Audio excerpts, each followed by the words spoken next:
तुमको मैं पागल लगती हूँ? क्या तुमको मैं पागल लगती हूँ? जी चाहे तो प्यार जताओ, जी चाहे तो हाथ छुड़ाकर गुम हो जाओ। दिल चाहे तो मुझसे मेरे बारे में पूछो, कैसी हूँ मैं, कैसा दिन गुजरा, क्या खाया, क्या पिया, कैसा दिन गुजरा। और दिल चाहे तो मरती भी रहूं तब भी खामोशी ओढ़े तू मेरे होने को ना होना का डर लो।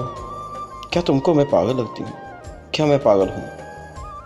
मुझ पर लाजम है हर पल में तुमको सोचूं, जो लिखूं बस तुम पर लिखूं, जो भी बात करूं उसमें हो जिक्र तुम्हारा, जो भी ख्वाब बुनूं उस ख्वाब के राजा हो तुम। और तुम जब दिल चाहे बेगाना हो जाओ, कौन हूँ क्या हूँ इससे अनजाने हो जाओ। मेरे सब जज्बों को खेल तमाशा कह दो, जो दिल में आता है मुझको वैसा कह दो। और ये चाहो मैं फिर भी दिल के मंदिर में तुम्हें सजाऊं, अपनी हर एक सांस तुम्हारे नाम लगाऊं, तुमको पाने की ख्वाहिश में खुद को खो दूं। जब तुम बोलो हंस दूं, जब तुम बोलो रो दूं। क्या मैं तुमको पागल लगती हूँ, या क्या मैं पागल हूँ?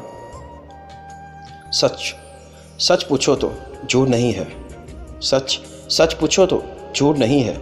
मैं ऐसी ही हूँ, तुमको जैसी लगती हूँ मैं वैसी ही हूँ।